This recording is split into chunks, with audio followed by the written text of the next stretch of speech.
Le sang continue à couler à Gaza et après Shoujaïa, massacre à Rafah, le bilan de l'agression atteint 511 martyrs et 3604 blessés.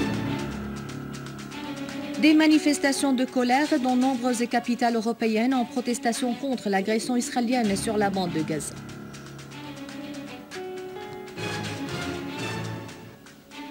La poursuite des opérations de l'armée arabe syrienne et l'élimination de dizaines de terroristes à Alep, Homs et Daraa.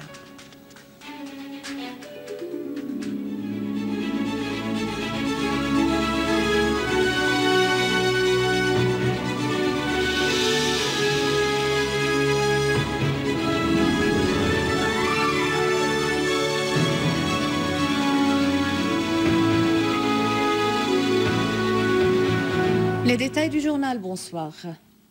Les forces d'occupation israéliennes ont commis ce matin un massacre à l'encontre d'une famille de la localité de Rafah, au sud de Gaza, qui a coûté la vie à 11 martyrs, dont 7 enfants et blessé 20 autres, alors que 37 autres Palestiniens sont tombés en martyrs dans d'autres régions de la bande suite à l'agression israélienne continue, ce qui lève le bilan des martyrs aujourd'hui à 48. Le porte-parole du ministère palestinien de la Santé, Ashraf Al-Qudra, a indiqué que 16 corps ont été retirés de la famille Abu Jum'a, dont le domicile a fait l'objet d'un bombardement à l'est de Khan Younes, au sud de la bande de Gaza, ce qui lève le nombre des martyrs de la même famille à 26 martyrs. Les forces d'occupation ont commis hier à l'aube un massacre à l'encontre des habitants du quartier d'El Shoujaïa, au sud de Gaza, qui a coûté la vie à 47 martyrs et des dizaines de blessés, alors que des dizaines sont toujours sous les décombres. Et ainsi, le nombre des martyrs palestiniens au cours de l'agression israélienne contre la bande de Gaza a atteint 511 et plus de 3604 blessés. Et en représailles au massacre d'El Shoujaïa, la résistance palestinienne a annoncé qu'elle a réussi d'exécuter une opération de débarquement derrière les lignes israéliennes et de s'accrocher avec les forces israéliennes. Et à l'ombre du mutisme, les forces d'occupation sur leur part, le quotidien israélien Adot Ahronot a révélé l'exécution ce matin par 2 groupes de la résistance d'une opération d'infiltration à travers un tunnel au territoire occupé de 1948 et le lancement de missiles anti-chars sur un véhicule israélien de type Jeep, alors que l'armée israélienne a prétendu qu'elle a abattu plus de 10 de ses résistants. Et dans le même cadre, l'armée israélienne a appelé les habitants des colonies aux alentours de Gaza de rester dans leur domicile jusqu'à nouvel ordre. Par ailleurs, l'armée de l'occupant a reconnu la blessure de 6 de ses soldats au cours d'accrochages qui ont éclaté hier soir à Al-Shoujaïa.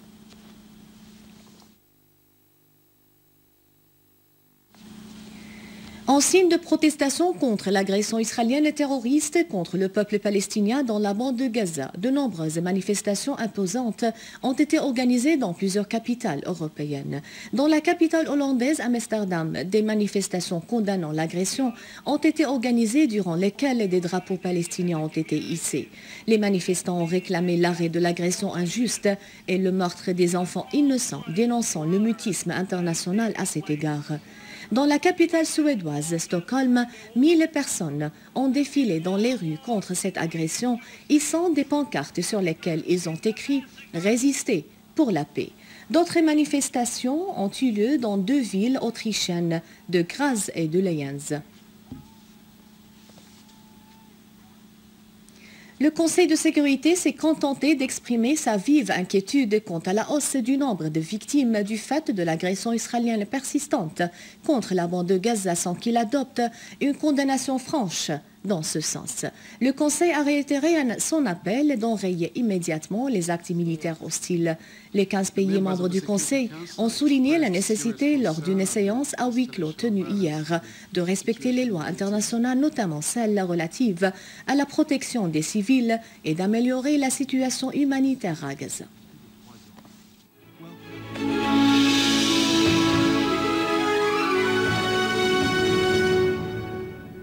Le ministre des Affaires étrangères et des expatriés, Walid Al-Mouallem, et son homologue russe, Sergei Lavrov, ont réitéré leur souci d'aller de l'avant dans les relations bilatérales entre les 2 pays amis.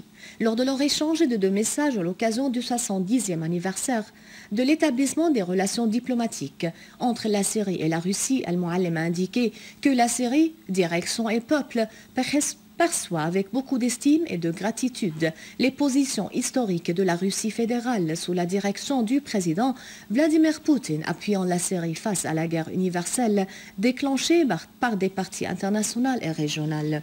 Al-Muallim a affirmé que la conjoncture internationale contemporaine et les grands défis actuels font de l'agrandissement du rôle de la Russie fédérale une nécessité perçante pour l'émergence d'un monde dans lequel règne la paix et la justice.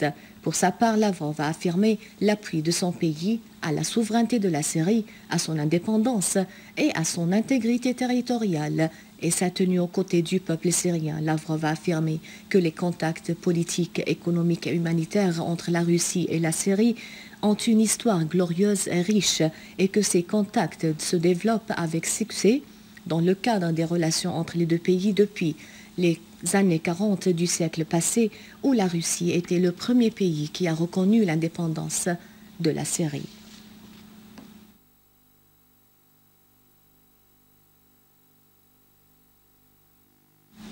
Les unités de l'armée arabe syrienne continuent la traque des terroristes exécutant des opérations militaires spécifiques contre des regroupements des terroristes armés. À Alep, des unités de l'armée des forces armées ont visé des regroupements des terroristes, faisant des blessés et des tués parmi eux en détruisant leurs outils dans 6 villages dans la banlieue d'Alep. Ainsi, des unités de l'armée arabe syrienne ont détruit un entrepôt pour préparer des voitures piégées, des voitures dotées de mitrailleuses lourdes à Ain Atal et dans 4 zones, leur infligeant de lourdes pertes. À Daraa, des unités de l'armée arabe syrienne ont avorté 2 tentatives d'infiltration des groupes terroristes. La première au nord de la ferme de Qasr al-Bitar vers Ataman, la deuxième tentative à Da'el vers un point militaire à Ibta dans la banlieue de Daraa, faisant des tués et des blessés parmi les terroristes. Et dans la banlieue de Damas, des unités de l'armée arabe syrienne ont visé des groupes des terroristes à Maghril-Mir, au village Khazrajia et à l'alentour du village Al-Husseiniya, faisant des tués et des blessés parmi eux. En outre, des unités de l'armée arabe syrienne ont avorté une tentative d'infiltration des terroristes armés de Khan Shih vers l'école agricole sur l'ancienne route d'Al-Qunaitira.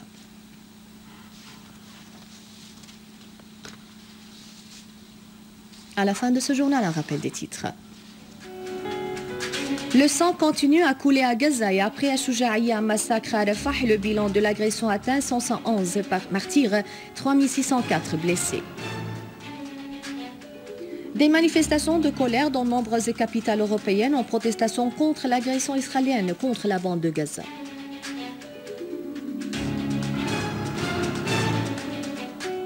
La poursuite des opérations de l'armée arabe syrienne et l'élimination de dizaines de terroristes à Alep, Homs et Daraa.